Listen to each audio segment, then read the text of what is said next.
Hoy nos vamos a sumergir en una de las melodías más terroríficas y reconocibles de toda la historia.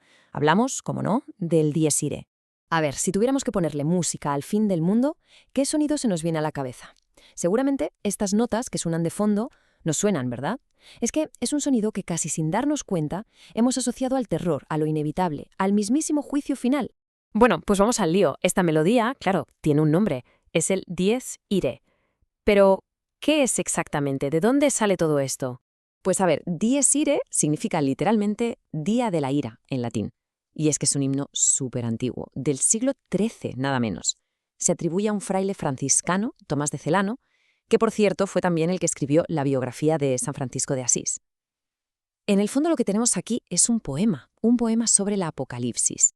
Y ojo, que no es un poema cualquiera, ¿eh? Los versos son de una potencia, es que son súper gráficos. Ya desde el principio te planta un escenario de pavor cósmico, hablando de cómo el mundo se va a reducir a cenizas. Así, para empezar. Y la cosa sigue, claro. La imaginería es brutal, evocando ese sonido atronador de la trompeta del juicio final. Una llamada de la que nadie, absolutamente nadie, ni vivos ni muertos, puede escapar. Y aquí llegamos al meollo del asunto. La idea de una justicia divina que es absoluta. No hay escapatoria posible. Todo secreto saldrá a la luz y cada acción será juzgada.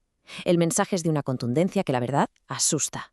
Con todo esto sobre la mesa, pues no es de extrañar que muchos lo consideren la gran obra maestra de la poesía en latín de la Edad Media. Es que su descripción del juicio final, eso de separar a los salvados de los condenados, ha marcado la cultura occidental durante siglos y siglos. Vale, y ahora la pregunta es, ¿cómo un poema tan apocalíptico acaba siendo una pieza clave de la música de iglesia? Vamos a verlo.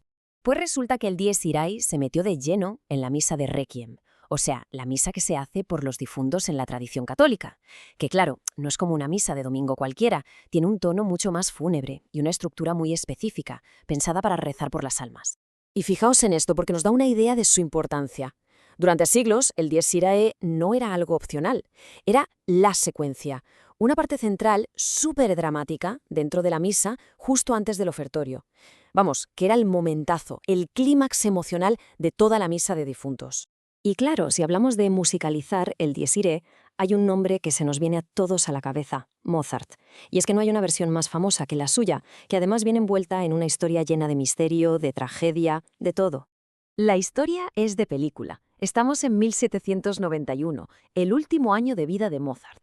De repente aparece un desconocido, todo vestido de negro, y le encarga un requiem, así, de forma anónima. Mozart, que ya estaba muy enfermo y agotado, se obsesiona con la obra. Hasta llegó a pensar que era un encargo del más allá, para su propio funeral.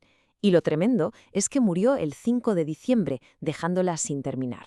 Por eso, como vemos aquí, la autoría de la obra es complicada. Mozart compuso entero el introito y dejó bocetos muy avanzados para casi todo lo demás, incluido, por supuesto, el Dies Irae. Pero al final fue su alumno, Franz Xaver Süssmayr, el que tuvo que terminar el trabajo, basándose en todas las notas e indicaciones que le había dejado su maestro. Muy bien, ¿y qué ha pasado con esta melodía tan potente en tiempos más modernos? Bueno, pues su historia da un giro de lo más inesperado. Resulta que en los años 70, después de toda la reforma litúrgica del Concilio Vaticano II, la Iglesia Católica toma una decisión, radical. Quitan el Dies Irae de la misa de difuntos. Así, de un plumazo. El himno del terror, oficialmente, fuera. ¿Y a razón cuál fue? Pues como explicó el arzobispo Bugnini, fue un cambio de mentalidad, un cambio teológico. Se quería pasar de una espiritualidad centrada en el miedo al juicio, en el castigo, a una que pusiera el foco en la esperanza cristiana, en la resurrección. Pero aquí viene la gran paradoja de todo esto. Justo cuando desaparece de la liturgia, el Dies Irae explota en la cultura popular. Es como si, al liberarse de su contexto religioso, se convirtiera en una especie de código universal para el terror, la muerte, lo macabro, y de repente lo empezamos a oír por todas partes, citado por compositores como Berlioz o Liszt, e incluso en musicales de Broadway como Sweeney Todd.